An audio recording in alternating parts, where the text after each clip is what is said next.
Students, आज हम बात कर रहे हैं अबाउट टू के बारे में।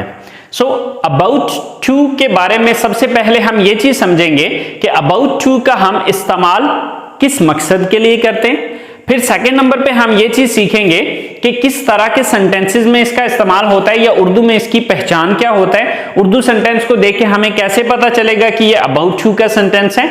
और फिर तीसरे नंबर पे हम ये चीज देखेंगे कि उर्दू से हम इन सेंटेंसेस को इंग्लिश में किस तरह से ट्रांसलेट करेंगे। ओके, अस्सलाम वालेकुम, welcome to knowledge for students. Students, today we are starting the class number 58 and in today's class we're gonna talk about two। लेकिन स्टूडेंट्स, क्लास शुरू करने से पहले अगर अभी तक आप लोगों ने मेरे चैनल को सब्सक्राइब नहीं किया तो सब्सक्राइब के बटन पर क्लिक कर दें। अगर आपको मेरी वीडियोस पसंद आ रही हैं और अगर आप इनसे कुछ सीख रहे हैं तो प्लीज लाइक एंड शेयर के बटन पर क्लिक कीजिए। और अगर कोई भी कंफ्यूजन होता है या कोई चीज समझ में नहीं आती तो आप लोग कमेंट्स बॉक्स में जाके कमेंट्स कर सकते हैं। तो चले आए स्टार्ट करते हैं हमारी आज की क्लास। ओके, तो चले आए स्टार्ट करते हैं अबाउट टू के बारे में। अब अबाउट टू के दो यूजेस हैं, एक प्रेजेंट में इसका यूज होता है, दूसरा इसका पास्ट में यूज किया जाता है। बट आज अभी फिल वक्त हम जो बात कर रहे हैं वो प्रेजेंट के बारे में अबाउट टू का यूज देख रहे हैं। सो इसकी डेफिनेशन क्या है, ये किस पर्पज के लिए यूज होता है। It is used to express definite plans in the present, के मौजूदा वक्त में डेफिनेट प्लान्स को बयान करने के लिए हम अबाउट टू का यूज करते हैं। अच्छा, अब इसकी पहचान क्या होती है कि उर्दू जुमलों के आखिर में वाला है, वाली है, वाले हैं या लगा है, लगी है और लगे हैं वगैरह आता है। मिसाल के तौर पे वो घर जाने वाला है या वो घर जाने लगा है, मैं सोने लगा हूं या मैं सोने वाला हूं, हम खाना खाने लगे हैं या हम खाना खाने वाले हैं। राइट, तो इस तरह के जितने भी सेंटेंसेस हैं वहां पर हम अबाउट टू का यूज करेंगे। सो स्टूडेंट्स, अगर आप ने पिछली क्लास देखी है जिसमें हमने बी गोइंग टू को डिस्कस किया, तो बी गोइंग टू की डेफिनेशन अगर आप देखें तो उसकी डेफिनेशन और उसकी पहचान आपको सेम एज इट इज यही नजर आएगी। ओके, अच्छा, अब आप में से बहुत से स्टूडेंट ये चीज सोच रहे होंगे कि सर अगर इसकी डेफिनेशन और इसकी पहचान सेम है तो be going to and about to में फर्क क्या है। तो यहां पर थोड़ा सा छोटा सा एक डिफरेंस आता है। वो छोटा सा डिफरेंस क्या है कि अबाउट टू हम वहां पर यूज करेंगे जो काम हम कुछ ही टाइम के बाद हम करने वाले हैं, यानी कि बहुत ही शॉर्ट टाइम के बाद वो काम करने वाले हैं, तो वहां पर हम अबाउट टू का यूज करेंगे। लेकिन बी गोइंग टू में ऐसा नहीं है। बी गोइंग टू में टाइम का कोई इशू नहीं है कि जी कुछ देर के बाद करने वाले हैं या फिर ज्यादा देर के बाद करने वाले हैं। ठीक है, मिसाल के तौर पे हम एक कारोबार शुरू करने वाले हैं या हम एक नया कारोबार शुरू करने वाले हैं।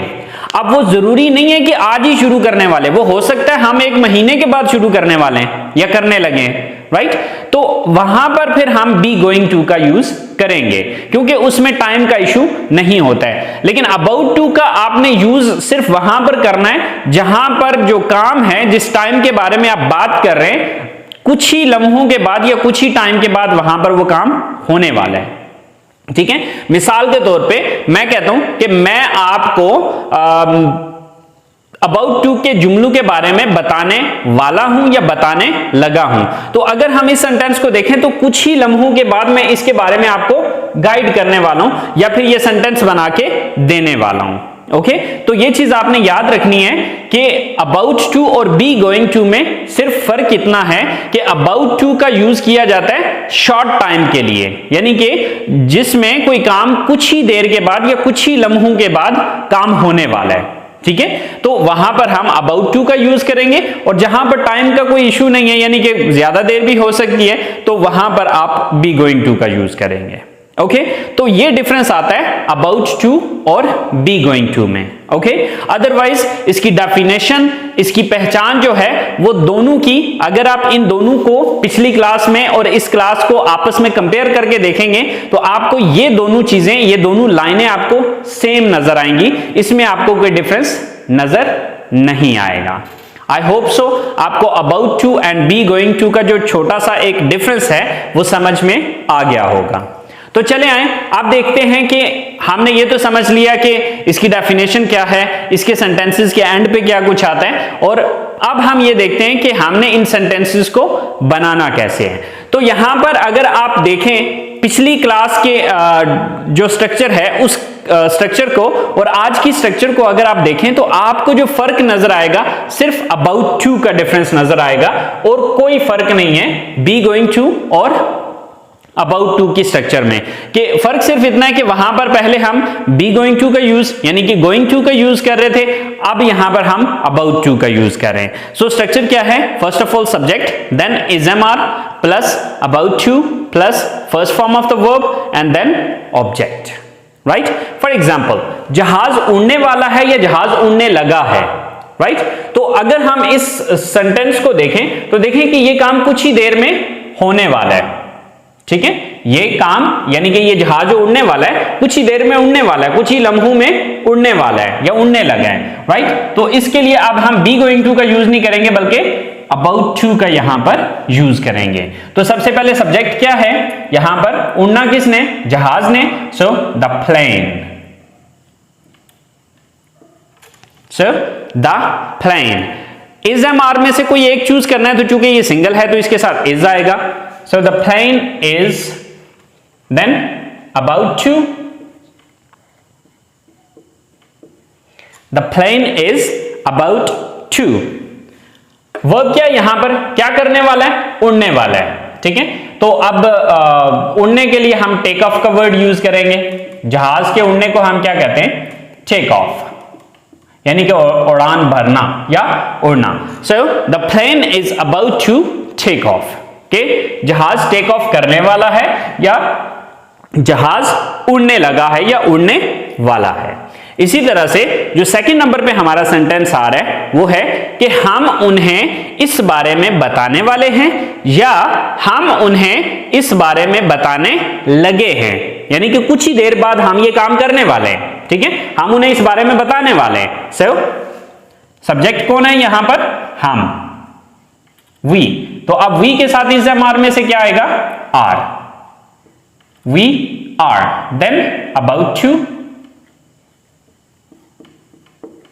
We are about to. Then verb क्या यहां पर? बताना, टेल, वी आर टेल। अब बताना किसको है? उन्हें, them. We are about to tell them, किस बारे में? इस बारे में, about this. So we are about to tell them about this, कि हम उन्हें इस बारे में बताने लगे हैं या बताने वाले। सो थर्ड नंबर पे सेंटेंस हमारे पास आ रहा है कि आलिया सोने लगी है या आलिया सोने वाली है। सो सब्जेक्ट कौन है यहां पर? Alia. Then is am are में से क्या चीज आएगी? इज, क्योंकि आलिया सिंगल है तो इसके साथ इज आएगा, Alia is. Then about to, Alia is about to. अब क्या करने वाली है? सोने वाली है। वर्ब क्या यहां पर? सोना, sleep. So Alia is about to sleep, कि आलिया सोने वाली है या आलिया सोने लगी है। अब लास्ट सेंटेंस है हमारे पास कि बच्चा रोने वाला है या बच्चा रोने लगा है। सो द चाइल्ड, सब्जेक्ट क्या है यहां पर? द चाइल्ड या द बेबी।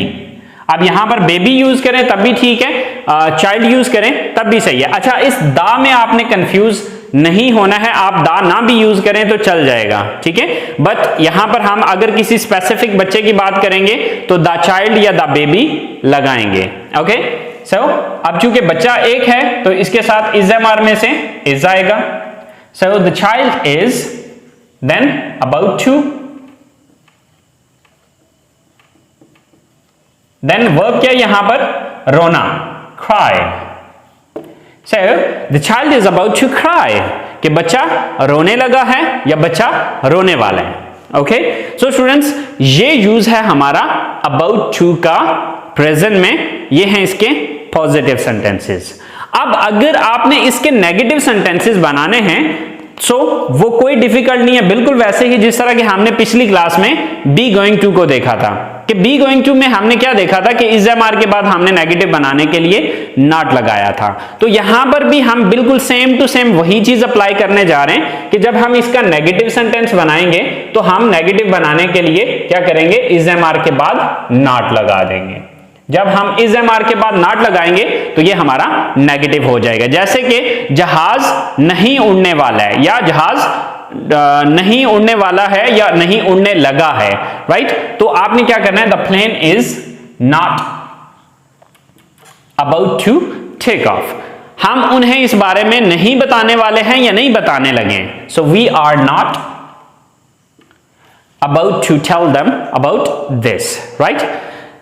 थर्ड सेंटेंस है कि आलिया नहीं सोने वाली है या आलिया नहीं सोने लगी है, right. So Alia is not about to sleep. बच्चा नहीं रोने लगा है या नहीं रोने वाला है। So the child is not about to cry.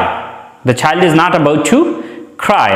So students, आपने देखा कि कितना आसानी के साथ आपने जस्ट इज एम आर के बाद नॉट लगा के आपने इन सेंटेंसेस को नेगेटिव में कन्वर्ट कर लिया। और जब आप इनका इंट्रोगेटिव बनाना चाहते हैं तो आपने देखा कि किस लफ्ज के बाद हमने नॉट लगाया, बस उस लफ्ज को उठा के सेंटेंस के शुरू में ले आए। जैसे कि हमने देखा कि इज एम आर के बाद हम नॉट लगा रहे हैं तो इस इज एम आर को यहां पर ले आना है और नॉट को खत्म कर देना है, तो ये हमारे इंट्रोगेटिव सेंटेंसेस बन जाएंगे या हमारे सवालिया जुमले बन जाएंगे, ठीक है।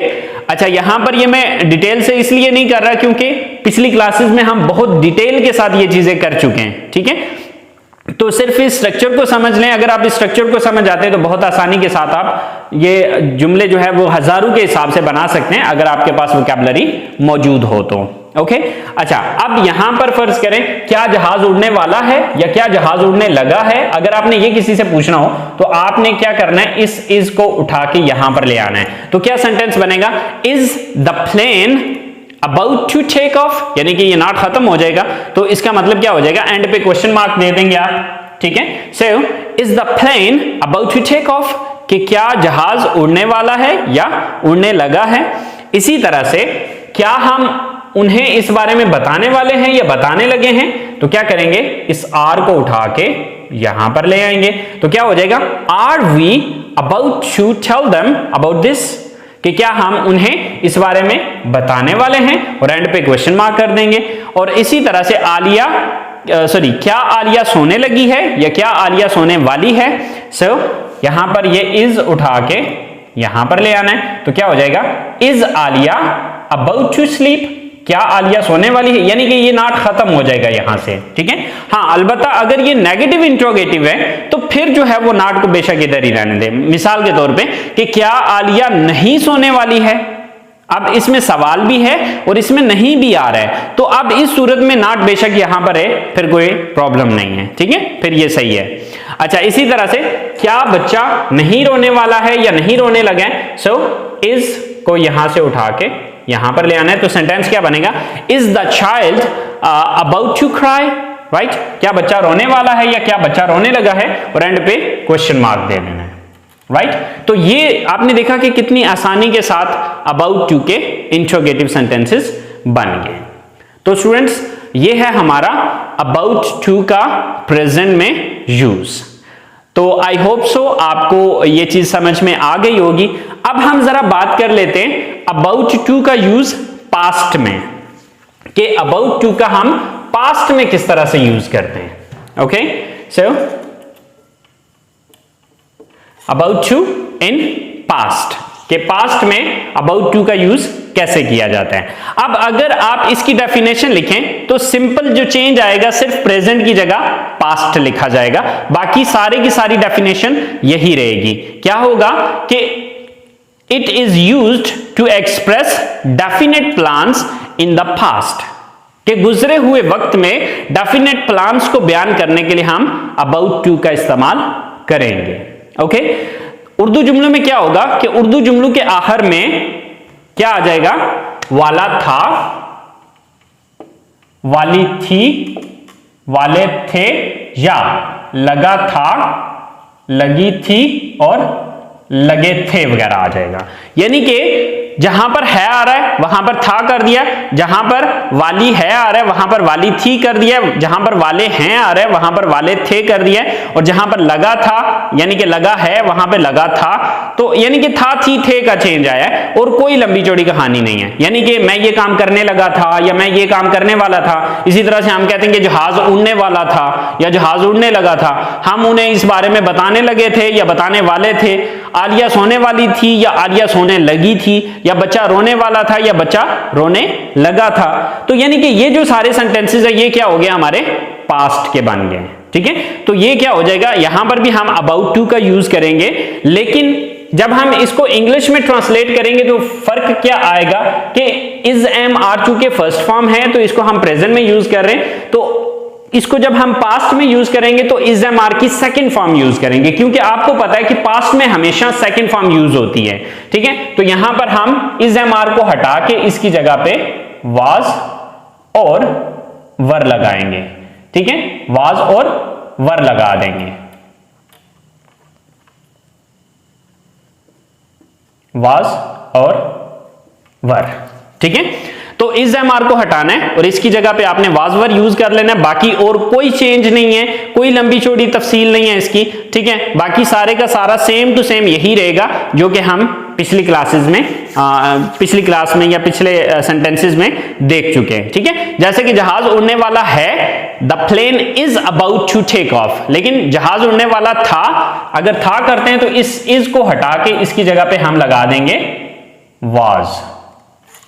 आपको ये तो पता है कि किसके साथ वाज यूज करना है और किसके साथ वर यूज करना है। ठीक है, so the plane was about to take off, not यहां पर तब लगाना है कि जब नेगेटिव बनाएंगे तो। ठीक है, so the plane was about to take off, के जहाज उड़ने वाला था। इसी तरह से हम उन्हें इस बारे में बताने वाले थे तो आर को हटाना है और इसकी जगह वर लगा देना है। ठीक है, we were about to tell them about this, और अगर नेगेटिव बनाना है तो फिर नॉट को रहने दे, अगर सिर्फ पॉजिटिव है तो इस नॉट को हटा देना है। तो we were about to tell them about this, के हम उन्हें इस बारे में बताने वाले थे।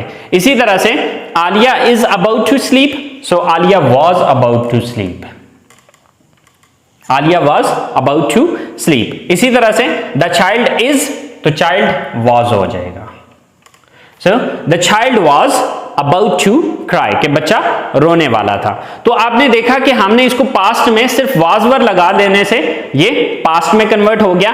अब इसको नेगेटिव बनाना है तो बिल्कुल वैसे ही जिस तरह हमने इज एम आर के बाद नॉट लगाया था, यहां पर वाज वर के बाद नॉट लगा देंगे, यानी कि ये ऑलरेडी नेगेटिव में बने हुए हैं, समझ लें। The plane was not about to take off, कि जहाज नहीं उड़ने वाला था। We were not about to tell them about this, हम उन्हें इस बारे में नहीं बताने वाले थे।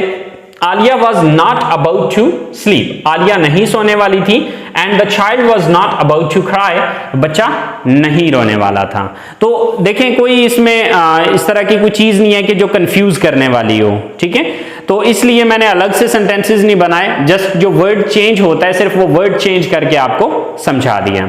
अच्छा, अब आपने इंट्रोगेटिव बनाने तो उसी तरह से यहां से वाज शुरू में आ जाएगा, यहां पर वर शुरू में आ जाएगा, यहां पर भी वाज शुरू में आ जाएगा और यहां पर भी वाज शुरू में आ जाएगा। तो ये हमारे अबाउट टू के इंट्रोगेटिव सेंटेंसेस बन जाएंगे। आई होप सो आपको ये बात समझ आ चुकी होगी। फिर भी अगर कोई चीज नहीं समझ आई है या कोई चीज आपको कंफ्यूज कर रही है तो प्लीज आप लोग कमेंट्स बॉक्स में जाके जरूर बताइएगा। मैं इंशाल्लाह आपका जो भी कंफ्यूजन हुआ क्लियर करूंगा। और अगर आप कहते हैं कि जी पास्ट को सेपरेट सेंटेंसेस बना के समझाया जाए तो वो भी आप मुझे इन्फॉर्म कीजिएगा कमेंट्स में। मैं इंशाल्लाह अगर आप वैसा चाहते हैं तो मैं वैसा भी कर दूंगा।